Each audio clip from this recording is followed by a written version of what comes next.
ang mga kwento ng pag-ibig, kwento ng buhay at kwento ng pag-asa dito sa Barangay Love Stories. Love Stories.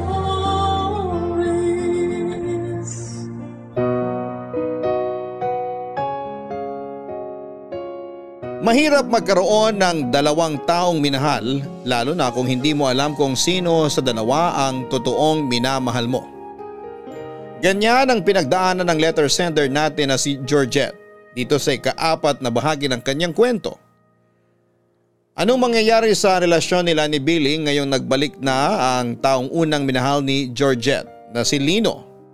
Matutunghayan natin yan ngayon din dito sa mga kwento ng pag-ibig, buhay at pag-asa sa nangungunang Barangay Love Stories. Dear Papa Dudut, magandang araw po, ako si Georgette. Guro sa isang public school na umiibig sa isang lalaking may dinadalang malaking problema sa kanilang pamilya. Naging maayos naman ang relasyon namin ni Lino pero sa kasamaang palad ay hindi ito nagtagal dahil nakaapekto sa pagsasama namin ang alitan nila ng kanyang ama. Ganon pa man, nananatili kaming magkaibigan ni Lino hanggang sa biglang namatay ang tatay nito. Dahil doon ay bigla na lang umalis si Lino at nagpakalayo-layo nang hindi man lang nagpapaalam sa akin. Naghintay ako para sa kanyang pagbabalik, Papa Dudut. Pero taon nang lumipas ay never siyang nagparamdam sa akin. Nawala na ako ng pag-asa na magkikita ulit kami kaya nag-move on na lang ako mula sa kanya. Doon po dumating sa buhay ko ang kaibigan ni Lino na si Billy. Niligawan niya ako matapos ang chance encounter namin sa isang cafe. Dahil matagal nang mag-isa ang puso ko ay sinubukan kong magmahal ulit at sinagot ko si Billy. Noong mga panahong yon ay tuluyang ko nang nakalimutan si Lino. Naging masaya naman ako sa piling ni Billy. Sa katunayan ay handa nga akong pakasalan siya kapag nag-propose siya sa akin. Ganon ako kaseryoso sa kanya, Papa Dudut, pero ang marriage proposal na inaasahan ko ay naging mailap. Okay lang naman yon para sa akin. Wala mang singsing ay nagpatuloy ang magandang relasyon namin ni Billy. Hanggang sa isang araw, ang mundo ko'y biglang bumaliktad nang bigla na lang bumalik si Lino sa buhay namin nang walang pasabi. Nung nalaman ko ang balita ay agad ko siyang pinuntahan kasama ang nooy boyfriend kong si Billy.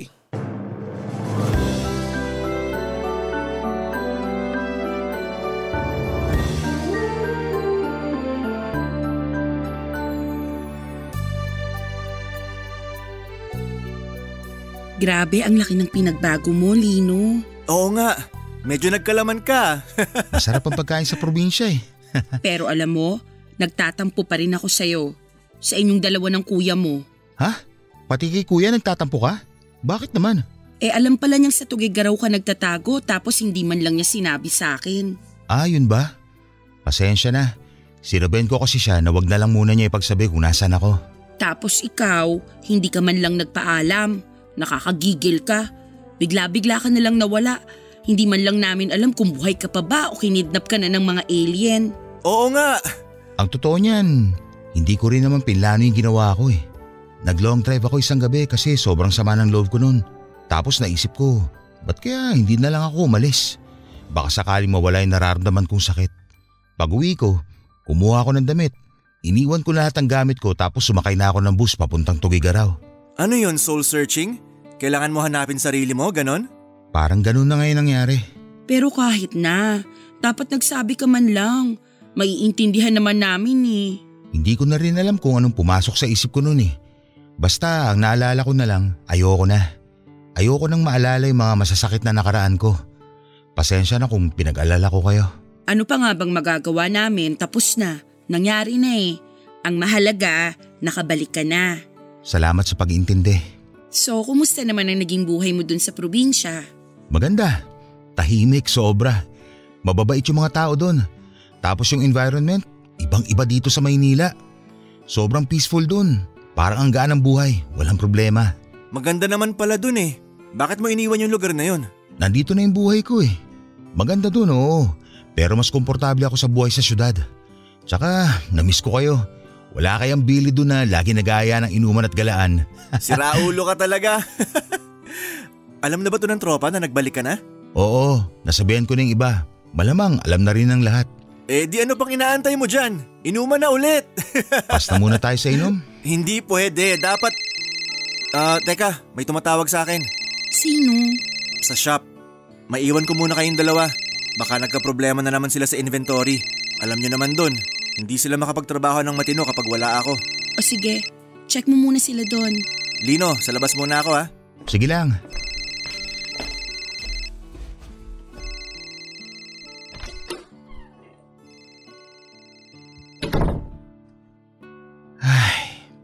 Ngayon ko lang nalaman, close pala kay ni Billy. Ha? Tungkol pala dyan. Boyfriend ko na si Billy, Lino. Ha? Kailan pa? Matagal na. Mahigit 1 taon na rin kaming dalawa. 1 taon na? Hindi mo na ako nahintay? Nawala ka, Lino. Umalis ka nang walang paalam, nang walang pasabi kung kailan ka babalik. Anong hihintayin ko kung hindi naman ako sigurado kung babalik ka pa ba o hindi na? I'm sorry. 2 taon kang nawala. Tapos aasahan mo open arms kitang tatanggapin pagbalik mo? Hindi ganun yun, Lino. Hindi ako rest house na pwede mong iwan ng mahabang panahon tapos babalikan mo lang kapag trip mong magbakasyon. Hindi naman ganun ang turing ko sa'yo eh. Oo, hindi nga. Pero ganun yung ginawa mo sa akin. Kaya wag mo akong sasabihan na hindi kita nahintay dahil matagal na panahon din akong naghintay sa'yo bago ko pinapasok si Billy sa puso ko. Naiintindihan naman kita. Nagulat lang ako na… Ano na, tara na, painom ka na Lino. Anong sabi sa shop? Wala, napindot lang daw. Ano Lino? Kung ayaw mong uminom, gusto nyo lumabas na lang tayo? Kailangan nating i-celebrate yung pagbabalik mo. Tatawagan ko yung tropa. Next time na lang siguro. Ako na lang mag-aaya sa susunod. Ganun ba? O sige, kung ganun mauna na kami ni Georgette. Aalis na tayo? Oo, di ba sabi mo kailangan ng materials para sa activity niyo sa school bukas? Oo nga pala. O paano? Mauna na kami, Lino. Sige, mag-ingat kayo. Salamat sa pagbisita.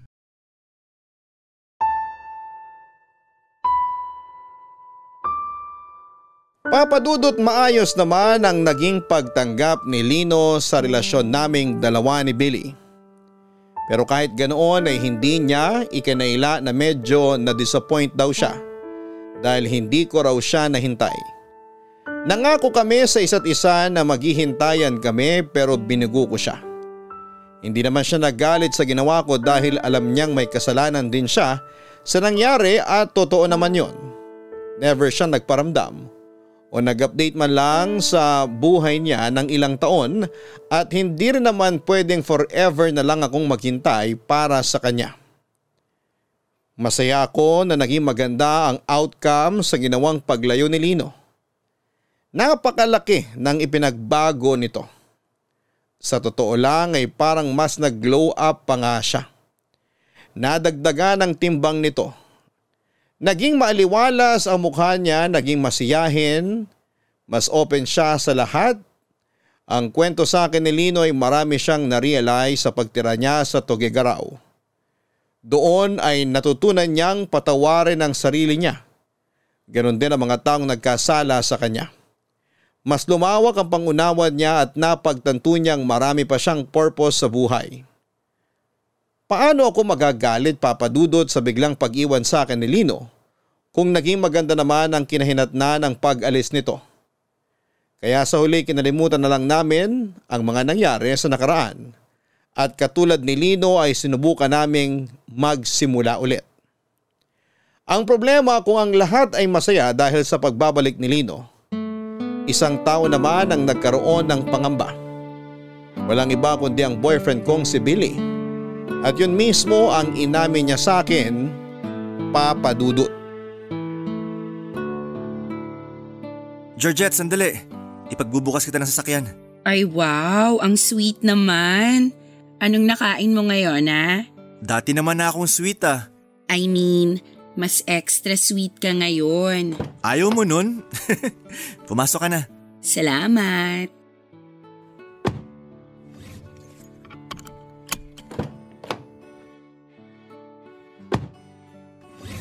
So, next stop sa mall. Ano, tara? Let's go.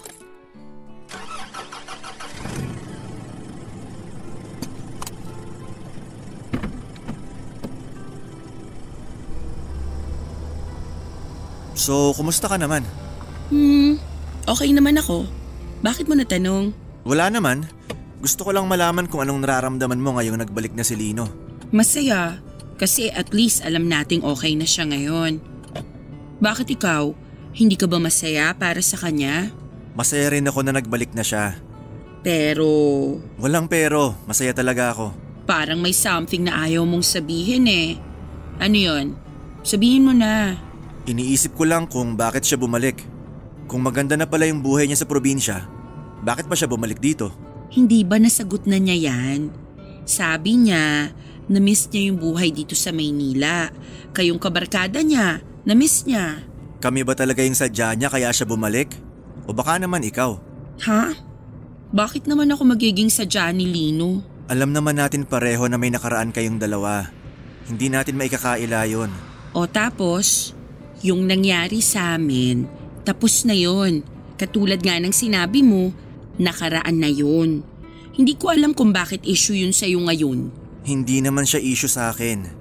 Napapaisip lang ako kung isa ka ba sa rason kaya niya iniwan yung buhay niya sa probinsya at bumalik siya rito. Hindi ko alam. Pero kung sakali mang isa ako sa mga rason kung bakit siya bumalik, may problema ba dun? Para sa akin meron. Ano? Ano namang magiging problema dun?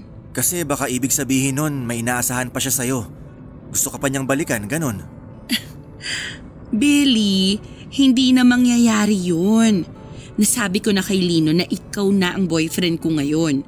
Malinaw na sa kanya na wala na siyang babalikan. Kung sakali bang hindi naging tayo, may chance ba na maging kayo ulit ngayong nagbalik na siya? Yung mga tanong mo, mga tanungan ng taong overthinker eh. Kailan ka pa naging overthinker? Simula nung na-realize ko na malaki ang chance na may kaagaw na pala ako sa'yo. Alam mo Billy, hindi mo na kailangan mag-overthink. Kasi wala na mga agaw sa akin. Kung ano mang namagitan sa amin ni Lino noon, tapos na yon. Sigurado ka ba? Oo naman. Natatakot lang naman ako na baka biglang bumalik yung feelings nyo sa isa't isa eh. Hindi na mangyayari yon kasi ikaw na yung mahal ko. Ikaw ang boyfriend ko. Salamat sa assurance. Huwag mo nang isipin yung mga bagay na yan kasi tinatakot mo lang sarili mo. Alam mo kung anong magandang gawin natin bago tayo bumili ng materials? Daan muna tayo sa resto. Kumain tayo ng dinner kasi kanina pa ako gutom eh. Mabuti pa nga. May alam akong masarap na resto malapit sa mall na pupuntahan natin. Go! Tara! Sa mga sumunod na linggo ay walang ibang ginawa si Lino kundi ang balikan ng mga kaibigan at kamag-anak na bigla na lang niyang iniwan. Lahat sila in-update niya tungkol sa buhay niya at humingi na rin ng pangunawa sa biglang pagkawala niya. Kabila noon ang paglabas ng magbabarkada dahil na-miss nila si Lino. At dahil nasa parehong barkada si Billy ay palagi rin ako naiimbitahan sa mga ganap nila noon. Papadudot isang bagay ang napansin ko kay Lino tuwing magkakasama sila ng barkada niya. Kahit umuulan ang alak ay hindi na umiinom pa si Lino.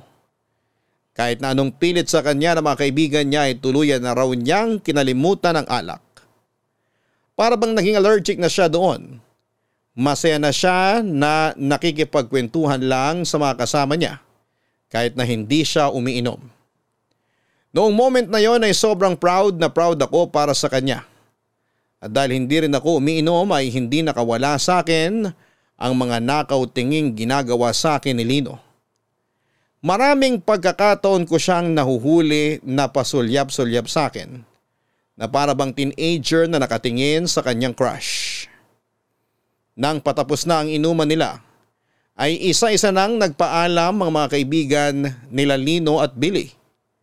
Naghahanda na rin akong umuwi noong nakita ko si Lino na aligaga at para bang gusto akong lapitan. Pero dahil nasa tabi ko lang si Billy ay hindi siya makalapit sa akin. Maging ako. Gusto ko man siyang lapitan para kausapin katulad ng ginagawa namin dati ay hindi ko rin ginawa. Alam kong iba ang tingin ni Billy kay Lino kaya minabuti kong lumayo na lang muna sa kanya para hindi mag-overthink si Billy. Excited man ako noon sa pagbabalik ni Lino ay kinailangan kong pigilan ang sarili ko para hindi ko masaktan si Billy nang hindi sinasadya. Sa muling pagbabalik ni Lino, dalawang bagay ang naramdaman ko, Papa Dudut. Saya at panghihinayang. Saya dahil sa wakas ay okay na siya. Wala na siyang dinadalang mabigat sa puso niya. Panghihinayang dahil hindi ko maiwasang isipin ang katanungan na kung hinintay ko ba siya, ay ano kaya ang magiging relasyon namin ngayon. Ayoko mang aminin noon pero iba pa rin ang tingin ko kay Lino. Alam kong iba pa rin ang attachment na nararamdaman ko sa kanya kahit na ilang taon na kaming nagkahiwalay. Kaya nga minsan kapag nagkayayaan ang barkada nila Lino at Billy ay minsan ay hindi na lamang ako sumasama para maiwasan ko si Lino. Alam ko kasi sa sarili ko na hindi maganda ang nararamdaman ko para sa kanya. Ganon din naman ang ginawa ni Lino na lumayo at umiiwas din sa akin bilang respeto na rin sa relasyon namin ng kaibigan niyang si Billy. Litong-lito ako noon sa nararamdaman ko. Hindi ko alam kung dahil ba sa sobrang na-miss ko lang si Lino kaya ako nagkakaganon o baka naman hindi pa talaga ako tuluyang nakaka-move on mula sa kanya. Masaya naman ako that time sa piling ni Billy. Masaya ako at kontento na ako sa relasyon naming dalawa. Handa na nga akong magpakasal sa kanya noon pero nang bumalik si Lino ay para bang nagbago ang tibok ng puso ko. At hindi ko gusto ang nararamdaman kong yon. Ang pagkalito ng damdamin ko ang ibinahagi ko kay Tati para masagot ang katanungan sa puso ko. Pero kung sakali sana maurong yung date ng event para naman kahit papano makapagpahinga tayo, no? Sa tingin mo? Hoy! Okay ka lang? Ha? Nakikinig ka ba sa sinasabi ko? Kanina ka pa nakatunga nga dyan sa sopas na kinakain mo ah. Ano ba yung sinabi mo? Wala. Huwag mo nang isipin yon. Sagutin mo na lang yung tanong ko, okay ka lang ba? Oo naman. Bakit naman ako hindi magiging okay? Kasi pansin ko nito mga nakaraang araw, parang wala ka sa sarili mo. Para bang ang lalim-lalim lagi ng iniisip mo? Marami lang talaga akong iniisip ngayon. Paperworks, activities sa school, tapos malapit na exams ng mga bata. Ewan ko, sobrang crowded ng utak ko ngayon. Yun lang ba talaga? Oo, wala nang iba pa. Kasi napansin ko rin na nagkaganyan ka simula nang bumalik na si Lino. Ha? Hindi ah. Ay nako Georgette, ako pa ba ang paglilihiman mo? Kilalang kilala na kita? Sabihin mo nga sa akin yung totoo. May kinalaman si Lino sa nangyayari sa'yo ngayon ano? Sige, sasabihin ko sa iyo ang totoo pero sa atin na lang to ha. Go! Ano ba kasing meron? Tama yung hinala mo na may kinalaman nga si Lino sa kung bakit ako nagkakaganito. Wait, sa paanong paraan? Ginugulo ka ba niya? Hindi naman pero unconsciously. Oo. Unconsciously? Paano? Oy, huwag mo sabihin may gusto ka pa rin dun sa tao. Oh my gosh, Georgette! Hindi ko naman alam na may feelings pa rin ako para sa kanya eh. Ngayon ko lang na-realize. Anong ngayon mo lang na-realize? May boyfriend ka na, no? Alam ko. Oh, tapos? Dapat wala ka ng ganyang-ganyang nararamdaman pa sa ex mo. Hindi ko nga rin alam eh. Naguguluhan na ako. Wala kang dapat ikagulo ng isip, okay? Common sense lang yan. May boyfriend ka, so mag-focus ka sa boyfriend mo. Yun naman ang ginagawa ko eh. Pero hindi pa rin siya nawawala sa isip ko. Alam mo ba yung term na limerence? Limerence? Ano naman yun? Yung obsessive infatuation na nararamdaman mo sa isang tao. Yung bigla-bigla ka nalang nagkakaroon ng desire na makasama siya. Namimiss mo siya, gusto mo siyang kasama, obsessed ka sa taong yun kahit wala naman siyang ginagawa. Limerence daw ang tawag doon eh. At talagang nag-research ka pa para lang panindigan yung nararamdaman mo, ha? Hindi ko nga alam kung ba't ako nagkakaganito eh. Kaya hinahanap ko yung sagot. O so kung limerence man yan, anong mangyayari ngayon? Hihiwalayan mo na si Billy? Siyempre hindi. Hindi ganun yun. Siguro ganito lang yung nararamdaman ko kay Lino kasi bigla siyang dumating pagkatapos ng mahabang panahon. Ay nako, Georgette. Tigilan mo na yung ginagawa mong pagdadahilan, okay? Tapos na kayo ni Lino. Si Billy na ang boyfriend mo. Kaya si Billy ang bigyan mo ng atensyon at wag si Lino. Baka mamaya niyan, makagawa ka pa dyan ng kasalanan na hindi mo gugustuhin. Hindi naman ako haabot sa ganun. Oo nga, pero yung isip at damdamin mo. Gumagawa na ng kasalanan, oh. Parang cheating na rin yan eh. May boyfriend ka, di ba? Pero ibang lalaki yung iniisip mo. Grabe ka naman. Ikaw ang grabe. Nahawa mo ako ng sakit mo, no? May ubot-supon na rin ako ngayon. Sorry na. Hindi ko naman gusto magkasakit. Sino bang gustong mapaos? Mukhang magaling ka naman na eh. Hindi pa ako magaling. Kailangan ko pang ipahinga to ng maigi. Eh, speaking of pahinga, alam mo ikaw ang magpahinga dyan sa ginagawa mo. Tumigil ka na bago pa malaman ni Billy yan. Kawawa naman yung tao. Hindi ko mawari kung ano na nga ba ang nangyayari sa akin noon. Pilit kong inaalis si Lino sa isipan ko pero hindi siya mawala-wala sa utak ko.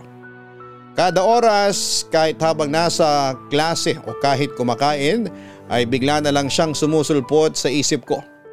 At tuwing naaalala ko siya ay bigla akong nakakaramdam ng excitement. Bago matulog, pagkagising sa umaga habang naglalakad ay bigla ko na lang siyang naaalala ng walang dahilan. Nakukonsensya na nga ako noon dahil kahit kasama ko si Billy ay si Lino pa rin ang nasa isip ko. Pakiramdam ko noon ay nag-cheat ako sa boyfriend ko dahil ibang tao ang tumatakbo sa isipan ko. Hindi ko alam kung bakit dahil noong mga panahong yon ay hindi naman na kami gaanong nagkikita ni Lino dahil nga iniiwasan na namin ang isa't isa. Naging abala ako sa mga school activity at nag-focus ako sa relasyon namin ni Billy. Sobrang busy din noon si Billy sa pagpapatayo ng sarili niyang business sa tulong ng kanyang kuya. Naisip ng magkapatid na ibenta na ang bahay ng kanilang mga magulang. Pinaghatian nilang dalawa ang perang nakuha nila mula doon at yon ang ginamit ni Lino sa pagpapatayo ng business niya samantalang ginamit naman ni Edward ang pera para sa panganganak ng kanyang asawa. Noong nagkaroon ng soft opening ang food business ni Lino ay naimbitahan kami ni Billy na dumalo sa opening. At yun ang nagsilbing pagkikita naming muli matapos mag-iwasa ng ilang buwan. Nag-aalangan man ay nagpunta pa rin ako doon bilang suporta kay Lino. At para na rin hindi mahalata ni Billy na iniiwasan ko si Lino, Papa Dudut. Tati, salamat sa pagsama sa akin dito sa opening ng business ni Lino ha. Hindi ko na talaga alam kung kakayanin kong pumunta rito ng mag-isa. Ako dapat yung magpasalamat kasi makakakain ako ng libre. Libre mo naman to, di ba? Magbabayad pa ba tayo? Mukhang ililibre naman tayo ni Lino sa pagkain niya eh. Gaga, magbayad ka? Kaya nga inimbita tayo rito para suportahan yung business niya. Opening to, hindi food tasting, no? Ganun ba yun? Oo naman, ano ka ba? Ikaw talaga, kuripot mo rin eh, no? Teka, bakit pala nandito tayo sa sulok? Bakit hindi tayo jumoin dun sa grupo nila dun sa harap? Ay, ayoko. Dito na lang tayo. Sinabi ko naman kay Billy na sila na lang munang magsama. Total, sila naman yung barkada ni Lino. At saka idinahilan kita na wala kang kasama kaya nandito tayo ngayon sa may dulong table. Nirason mo pa talaga ako, ha? Galing! Galing. Bakit? Tinataguan mo ba si Lino? Eh di ba sabi mo iwasan ko siya? Yun ang ginagawa ko ngayon. Iniiwasan siya. Kung gusto mo talaga siyang iwasan, pwede namang wag ka na lang pumunta eh. Sabihin mo masama yung pakiramdam mo. Eh di parehong nagduda si Lino tsaka si Billy. Okay na yung ganito, hindi masyadong obvious. Ikaw talaga? Gumagawa ka ng sarili mo ikakapahamak eh. Hindi ko naman ginusto tong nararamdaman ko eh. Sige nga, sabihin mo sa akin, paano mo uutusan yung feelings mo na wag nang makaramdam para sa isang tao? Bigyan mo ng maayos na logic. Sabihan mo yung utak mo na mali ang ginagawa mo. Sa tingin mo hindi ko ginagawa yan? Araw-araw kong nire-remind ang sarili ko na mali itong ginagawa ko, na lagi kong iniisip si Lino kahit hindi naman na dapat. Alam ko na kung ano yung problema. Hindi ikaw eh. Hindi ang isip mo. Hindi ang puso mo. Eh ano? Eh di ba bigla siyang nawala nung nagpaplano kayong magkabalikan sana kung sakali mang maayos nyo na yung sarili-sarili nyong problema? Yun yung bago namatay yung tatay ni Lino. Kaso hindi natuloy kasi nga bigla siyang nag-far away. Oo. O tapos ngayon, bumalik siya na parang walang nangyari. Oo nga, alam ko na yung mga yan. So ano yung dahilan kung bakit ako nagkakaganito? Kasi wala kayong closure. Kumbaga sa libro, bukas pa yung storya niyong dalawa. Hindi pa natatapos, wala pang ending. Hindi pa naisasara yung libro ninyong dalawa. Parang open ending yung kwento namin, ganon? Tumpak! At dahil open ending ang story niyong dalawa, kung ano-ano ngayon ang tumatakbo dyan sa isip mo. Kaya hindi mo maalis-alis si Lino dyan sa utak mo. Mukhang tama ka nga. Baka ganun nga yung nangyayari sa akin ngayon. Mukhang kailangan ko nga talaga ng closure. Oh, ano pang iniintay mo? Nandyan na si Lino, Kausapin mo na para magkaroon kayo ng closure. Sandali lang. Hindi ko pa alam kung anong sasabihin ko. Wala ka namang ibang sasabihin kundi tapusin yung ugnayan yung dalawa eh. Sabihin mo sa kanya na isasara mo na yung storya nyo, na wala ng sequel, wala ng part 2, ending na talaga. Sige, gagawin ko yung sinabi mo. Pero kailangan ko munang mag-ipon ng tapang. Kailangan ko munang ayusin tong pag-iisip ko bago kami mag-usap. Ay naku, bala ka nga. Ang maganda niyan, para mas malinawan yung utak mo, kailangan na nating kumain. Nasaan na ba yung order natin? Gusto ko na matikman yung pansit ni Lino eh. Teka nga, follow up ko lang ha. Mabuti pa nga. Gutom na rin ako eh.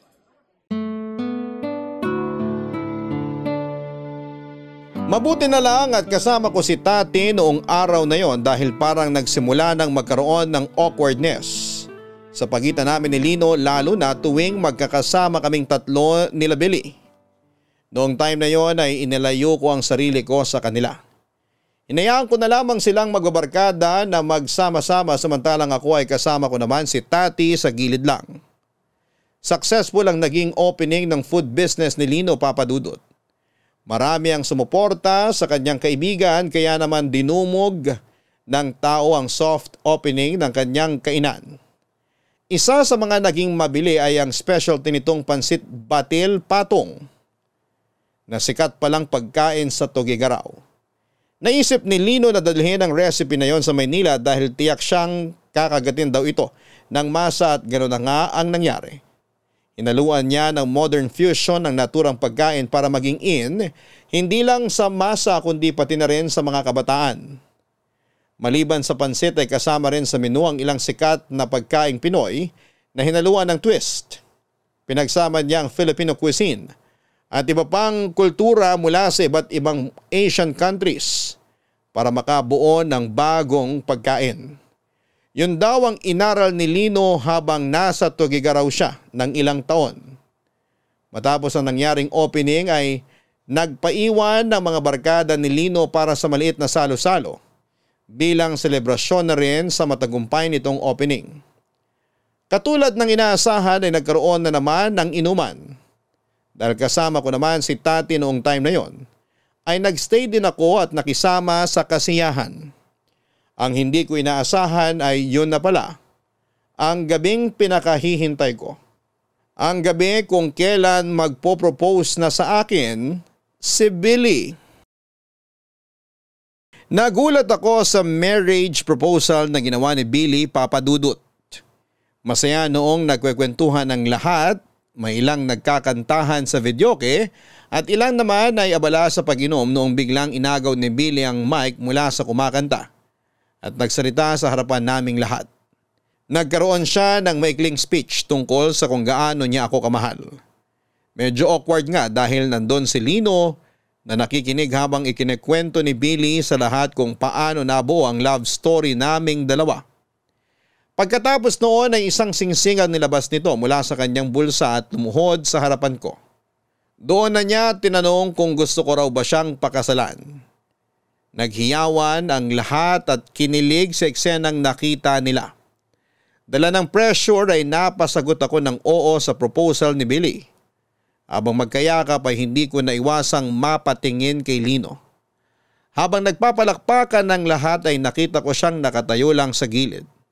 Pumapalakpak siya para sa amin pero kita ko sa mga mata niya ang lungkot kahit na nakangiti ang mga labi nito. Nung humupa na ang excitement ng lahat ay bumalik ang bawat isa sa dati nilang ginagawa. Sunod-sunod ang congratulatory greetings na natatanggap namin ni Billy. Nung nagkaroon ako ng time na kumawala ay nagpaalam ako kay Billy para kausapin si Lino at pumayag naman siya. Naisip ko na tama nga ang mga sinabi ni Tati. Kailangan lang namin siguro ni Lino ng closure para makalaya na kami mula sa isa't isa at yun ang ginawa ko ng gabing yun.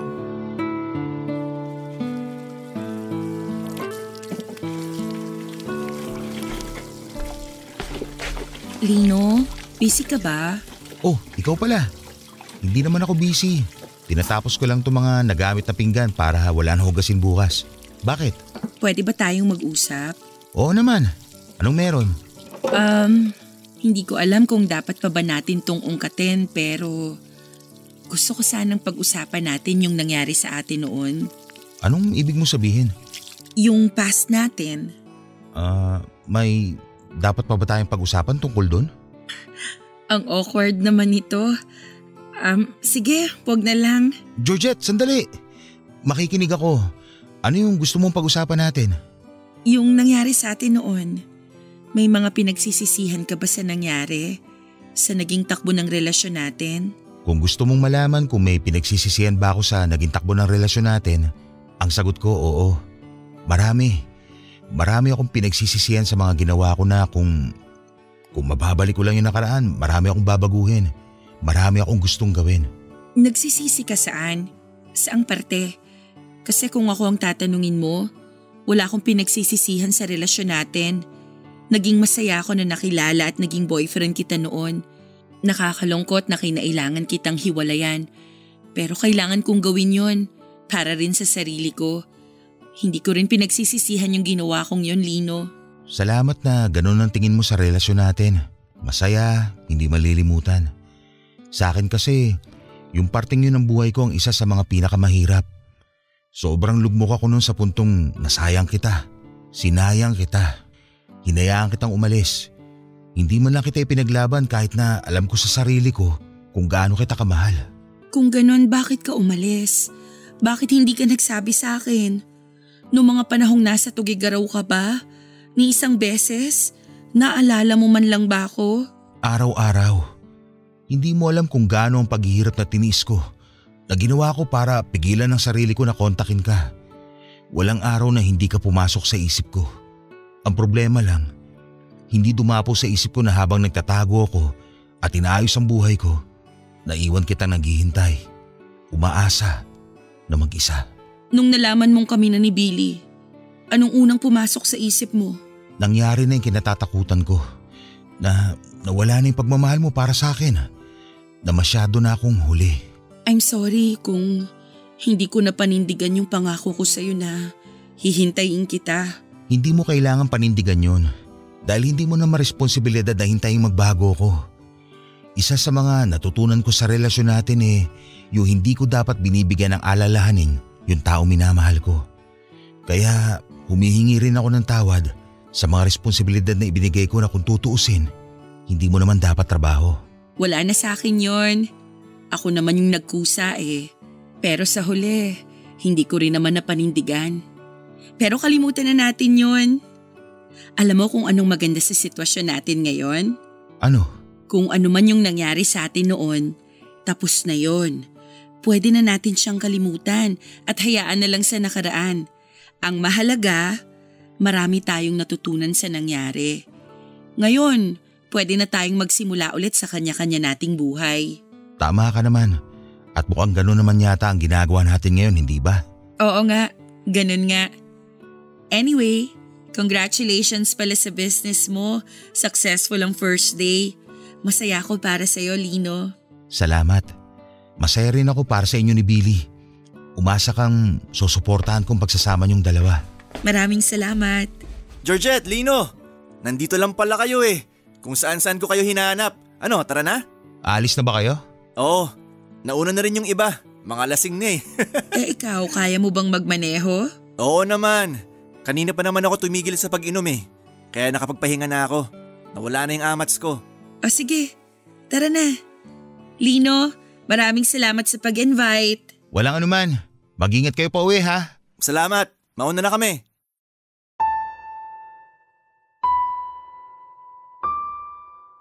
Papadudot, akala ko matatapos na ang nararamdaman ko kapag nagkausap na kami ng masinsina ni Lino. Pero sa naganap na pag-uusap namin, sa halip na closure ang matanggap ko, ay mas lalo pang gumulo ang nararamdaman ko. Bigla na lang nagkaroon ng pagdadalawang isip ang puso ko.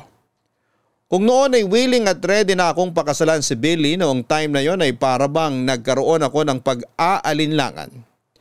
Ang kagustuhan ko noong pakasalan si Billy ay bigla na lang nabawasan dahil hindi ko mabitaw-bitawan si Lino. Alam kong mali ang nararamdaman ko kaya pilit kong inalis sa isipan ko si Lino. Tuwing nagkakaroon ng imbitasyon mula sa kanya ay hinahayaan ko na lamang si Billy na magpuntang mag-isa sa kanila para hindi ko na ulit siya makita pa. Lagi na lang akong nagrarason na busy ako sa trabaho kaya hindi ako nakakasama sa mga ganap nila. Nakakainis dahil ang tagal kong hinintay na mag-propose sa akin si Billy. Sobrang excited na ako noong pagplanuhan ang pag-iisang dibdib namin pero kung kailan nangyari na nga. Ang inaasahan ko ay saka naman ako nag-alangan. Deep inside, may nararamdaman ako sa puso ko na hindi tama. Ganun pa man ay nagpatuloy ang preparasyon namin ni Billy para sa kasal namin kahit na alam kong sa loob-loob ko ay nag-iisip na ako kung tama ba itong pipiliin kong landas o nasa maling direksyon ba ako, Papadudot.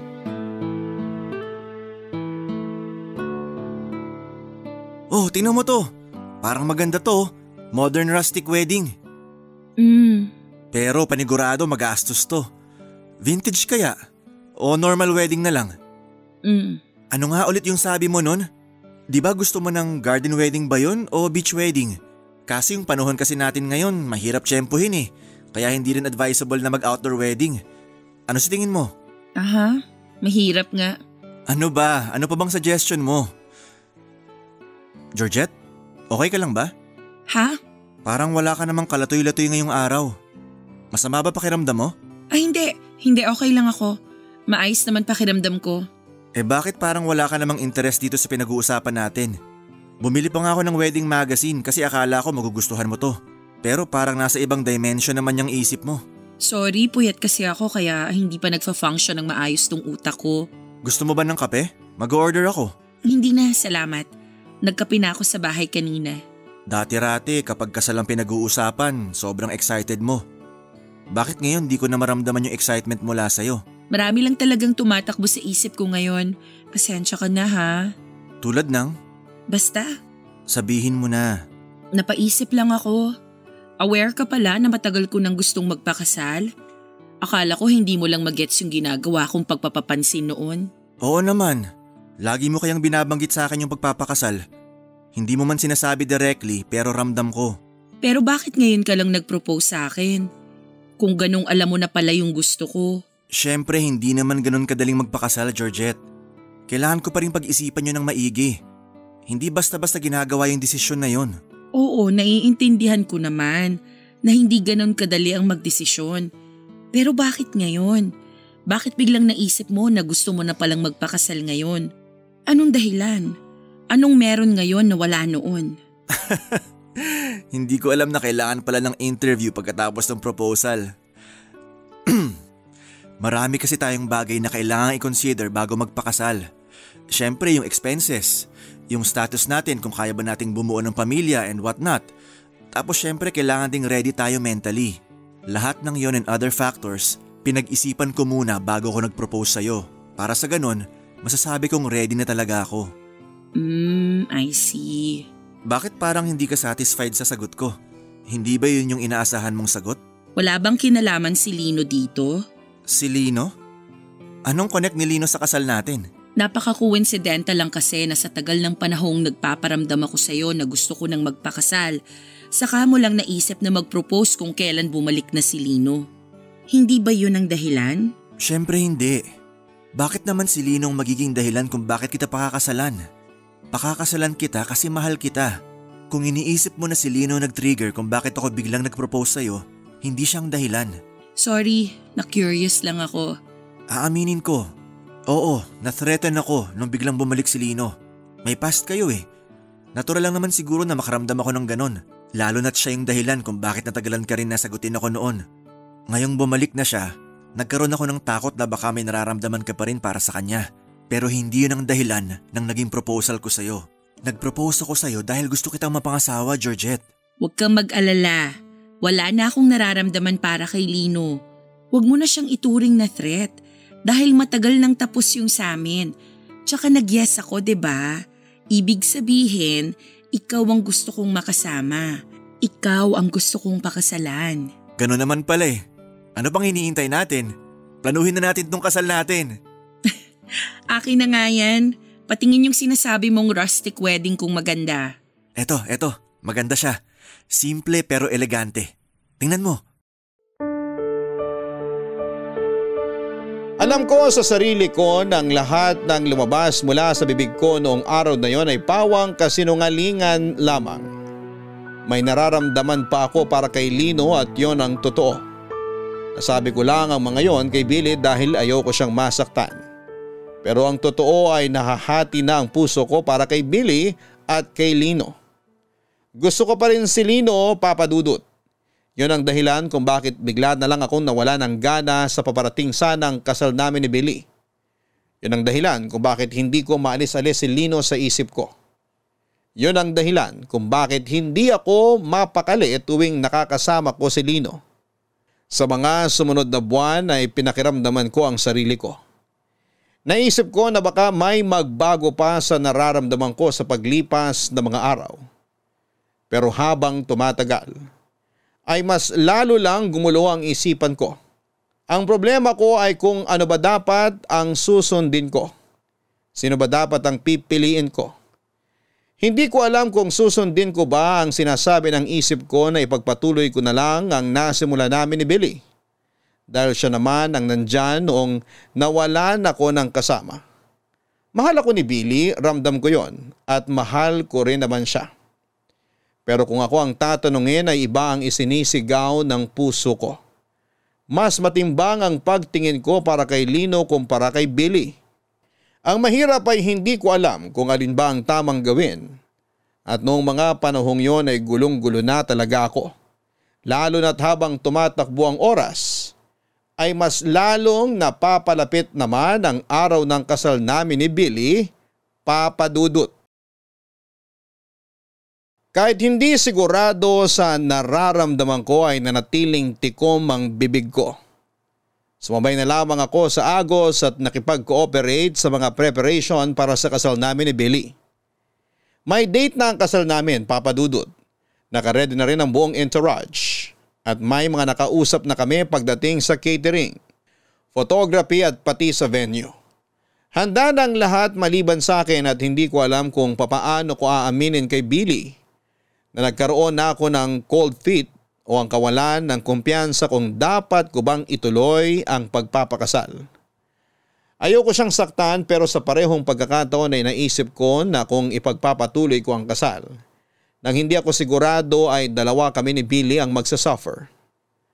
Ang ginawa ko na lamang ilang linggo bago ang kasal ay umuwi ako sa probinsya namin para malinawan ang utak ko. Gusto kong lumayo muna sa lahat ng problema ko at huminga. Doon ay kinausap ko ang mga magulang ko at humingi ako ng payo sa kanila, Papa Dudut. Inamin ko sa kanila ang lahat. Sinabi ko sa kanilang nahahati ang puso ko sa dalawang lalaki. Pareho nilang kilala sina Billy at Lino, Papa Dudut. Minsan na kaming nagbakasyon sa Albay ni Lino noong magkasintahan pa lamang kami samantalang si Billy ay ipinakilala ko sa mga magulang ko noong mga panahong handa na akong mag-settle down kasama siya. Ang tanging naipayo sa akin ng mga magulang ko ay sundin ko raw kung ano ang nasa puso ko dahil yon ang tanging makapagpapasaya sa akin. Mahirap tanggapin ang katotohanan pero sa halip na patuloy na saktan, ang taong walang ibang ginawa kundi ang mahalin ako ay marapat daw na sabihin ko na lamang sa kanya ang katotohanan. Pagkabalik ko ng Maynila ay nagpasya na ako sa dapat kong gawin. Una kong kinausap si Billy pagkabalik ko, Papa Dudut.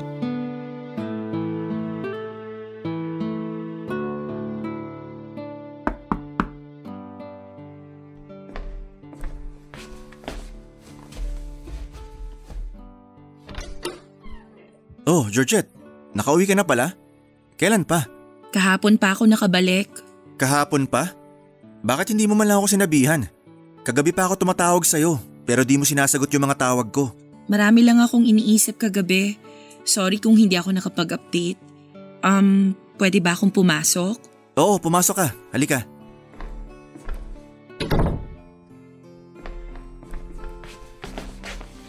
Upo ka muna rito.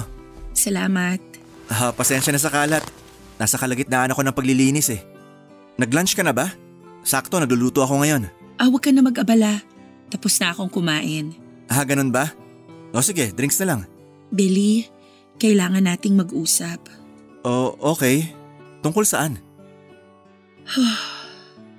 Nagpunta ako sa probinsya. Hindi dahil may emergency si nanay. Umuwi ako sa amin para makapag-isip-isip. Isip-isip? Anong kailangan mong pag-isipan? Nitong mga nakaraang buwan, sobrang naguluhan yung isip ko. Hindi ko alam kung ano ba tong nararamdaman ko. Sobrang litong-lito na ako kaya umalis ako. Umuwi ako sa amin para malinawan ang isip ko. Georgette, hindi kita maintindihan. Hindi pa ako handang magpakasal, Billy. Ha? Bakit? Paanong hindi ka pa ready? Hindi ready saan? Gusto mo bang ilipat yung date ng kasal natin? Hindi yung date ng kasal ang problema. Ano? Ako yung problema. Billy, sorry pero ayoko nang magpakasal sa'yo. Bakit? Ano yung rason kung bakit ayaw mo nang ituloy yung kasal? Dahil ba to kay Lino? I'm so sorry. Sorry kung nagsinungaling ako sa'yo. Sorry kung pinaasa kita pero ang totoo, may nararamdaman pa rin ako para kay Lino. Akala ko mawawala din to kalaunan pero habang tumatagal, mas lalong lumalakas yung feelings ko para kay Lino eh. Hindi ko alam kung bakit pero yun yung totoong nararamdaman ko. Si Lino pa rin ang laman ng puso ko magpahanggang ngayon. Kung ganon, wala na talaga akong magagawa.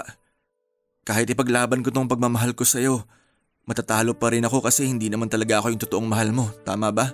Lahat ng ipinakita ko sa'yo noon, totoo ang mga yun. Nagkagusto ko sa'yo. Minahal kita. Ikaw na nga yung lalaking inakala kong makakasama ko habang buhay eh. Pero nung dumating si Lino, nakita ko kung paanong mas matimbang pa rin yung pagmamahal ko para sa kanya. Inaasahan ko na yan. Alam ko naman na may nauna na dyan sa puso mo. Kaya nga ako na-threaten nung bumalik si Lino kasi alam kong kapag nangyari yung kinakatakot ko, wala akong laban sa kanya. Hanggang sa nangyari na nga. Dumating na yung araw na ayaw kong mangyari. Yung piliin mo siya kesa sa akin. I'm so sorry. Sana mapatawad mo ko. Natanong mo sa akin dati kung bakit natagalan bago ko nag-propose sa'yo. Ito ang isa sa mga dahilan. Kaya ako natagalang mag-propose sa'yo kahit na gustong-gusto ko nang gawin yun noon. Kasi hindi ko alam kung anong magiging reaksyon mo kung sakali mang bumalik si Lino sa buhay mo. Kaya ako nag-propose kung kailan nagbalik na si Lino para malaman ko kung sinong pipiliin mo sa aming dalawa. Akala ko nga ako na yung nagwagi kasi tinanggap mo yung singsing na binigay ko. Pero sa huli, mas mananaig pa rin talaga yung taong mas nauna na. Huwag ka mag-alala. Papalayain kita kung yun ang hinihiling mo. Ayoko rin namang maging kontrabida sa buhay nyo. Masakit para sa akin pero mas masakit kung ako yung pipiliin mo kahit hindi naman ako yung totoong mahal mo. Kaya, Georgette, papalayain kita. Hindi dahil sumuko ako, kundi dahil mahal kita at gusto kong maging masaya ka. Hindi man dahil sa akin, pero at least masaya ka sa piling ng iba.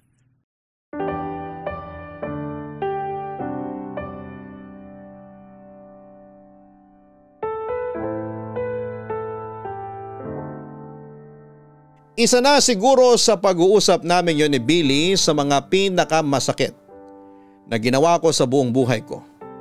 Napakabigat sa dibdib na harap-harapan kong winasak ang puso niya. Mahirap man pero yon ang nararapat kong gawin dahil noong mga panahong yon ay unti-unti nang nawawala ang intimacy na nararamdaman ko para sa kanya. Marahil ay maraming magagalit sa naging desisyon ko. Pero kung mauulit man ang araw na yon ay gagawin ko pa rin ito. Kahit na mahirap dahil yon ang nararapat. Wala nang ibang nagawa si Billy kundi ang tanggapin ang katotohanan. Nagulat ang lahat noong nalaman nila ang balitang hindi na matutuloy ang kasal. Isa-isa naming tinawagan ang mga kinontrata namin para i-cancel na ang mga reservation na ginawa namin. Pagkatapos noon ay nagpakalayo-layo si Billy para makalimot at naintindihan ko ang ginawa niyang yon. Hindi na ulit kami nagkausap matapos ang paghihiwalay naming dalawa. Nakakakonsensya man ang ginawa ko pero mas maganda na yon kesa itinuloy ko ang buhay na alam ko namang hindi rin magtatagal. Ilang araw din akong hindi nakipagkita sa mga kaibigan nila Billy dahil umiwas ako sa maaaring maging tanong nila. Tanging sa school at bahay lang ako nananalagi at kung lalabas man ay si Tati lang ang lagi kong kasama. Makaraan ngang isang linggo ay nag-message sa akin si Lino at tinanong kung okay lang ba ako. Doon ko na siya sinabihan na gusto kong makipagkita sa kanya para makausap siya, Papa Dudut.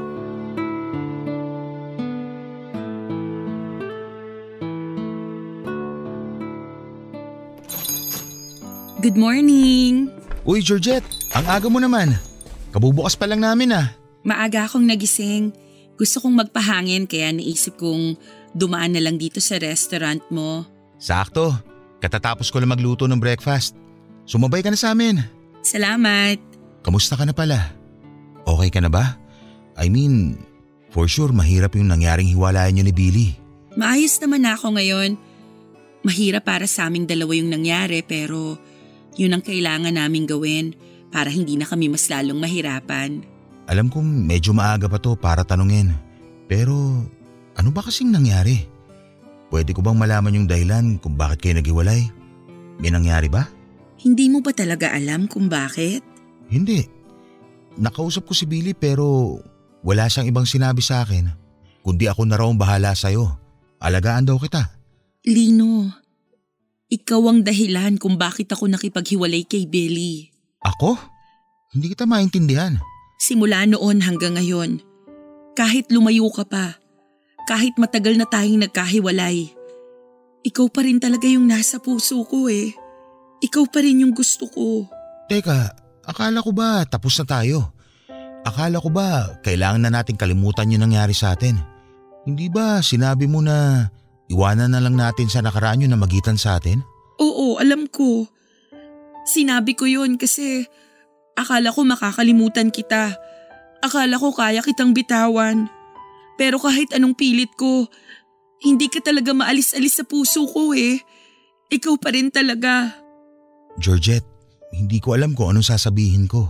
Sabihin mo sa akin kung anong nararamdaman mo. Sabihin mo sa akin na tama yung desisyong ginawa ko. Hindi ko masasabi na tama yung ginawa mo, pero handa ko na saluhin ka. Handa ko na magsimula ulit kasama ka dahil yun din naman ang gusto kong mangyari.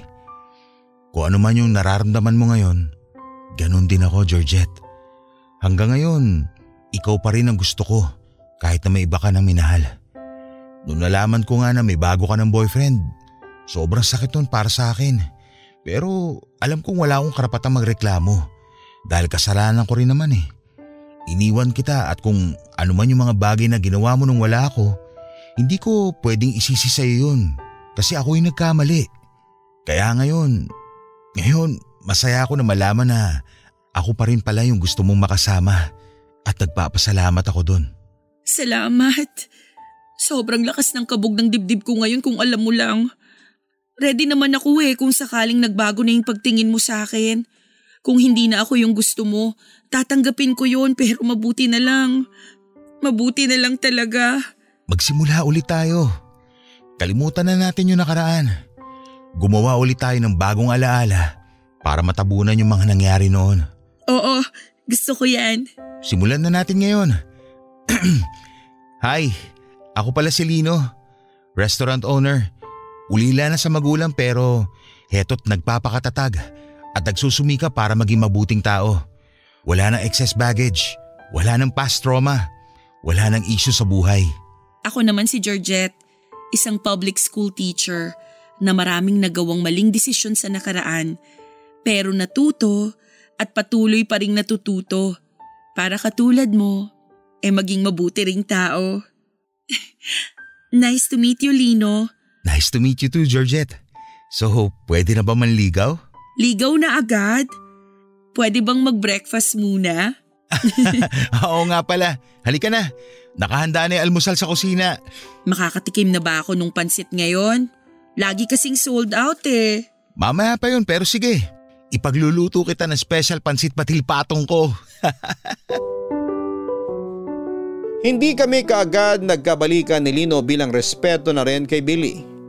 Nagstay kami bilang magkaibigan ni Lino ng ilang buwan para malinawan ang puso't isipan namin bago kami magsimula ulit. Muli nanligaw sa akin si Lino at sinagot ko siya. Sa pagkakataong yun ay nagkaroon kami ng pangalawang pagkakataon para itama ang naunang relasyon namin. Natuto si Lino na iwan sa labas ng relasyon ng mga excess baggage niya. Samantalang ako ay natuto namang huwag umalis kapag may problemang pinagdadaanan ang partner ko. Pagkatapos ng 1 taon ay nagpakasal kami ni Lino. Ipinagpatuloy namin ang mga pangarap namin para sa isa't isa at nagsama kami para bumuo ng sariling pamilya. Papadudot, ang kwentong ito ay nangyari 7 years ago. 39 years old na ako sa ngayon at may 3 anak na kami ni Lino. Sa kabilang banda, hindi naman nasira ang pagkakaibigan nila Lino at Billy dahil sa nangyari. After makamove on ay nagpatuloy ang friendship nilang dalawa. Sa katunayan, may sarili na ring pamilya si Billy ngayon kasama ang asawa niya na nakilala niya noong nagpakalayo-layo siya. Si Tati naman ay tumigil na sa pagtuturo matapos mag-boom ang business nito kung saan ay nagbebenta siya ng beauty products. Samantala ang pamilya naman ng kuya ni Lino na si Edward ay nakatira ngayon sa Canada. Papadudot, ito po ang kwento naming dalawa ni Lino. Marami kaming pinagdaanan, muntik na kaming mapunta sa maling direksyon. Pero tunay nga siguro na kung kayo ang tinadhana ay kayo talaga ang magsasama sa dulo. Maraming salamat po sa pagbabahagi ng aming kwento. At maraming salamat po sa lahat ng kabarangay na sumubaybay hanggang sa dulo. Mabuhay po kayong lahat and more power sa inyong programa. Ang inyong forever kapuso at kabarangay, Georgette. Minsan, second chance lang ang kailangan natin para ipagpatuloy ang naudlot na samahan na kinailangang itigil dahil hindi pa tayo handa sa naunang pagkakataon na ibinigay sa atin. Maraming salamat, Georgette, sa iyong kwento. Ang mahalaga ay pareho kayo nagbago ni Lino at patuloy kayong natututo mula sa mga pagkakamaling inyong naranasan sa nakaraan at mga pagsubok na inyong pinagdadaanan. Hanggang sa muli, ako po ang inyong si Papa Dudut sa mga kwento ng pag-ibig, buhay at pag-asa sa Barangay Love Stories number 1. Sabay-sabay nating pakinggan ang iyong kwento ng pag-ibig, buhay at pag-asa. Ipadala lang sa barangaylovestories@yahoo.com. Nagustuhan ng iyong napakinggan? Ituloy yan via live stream sa www.gmanetwork.com/radio.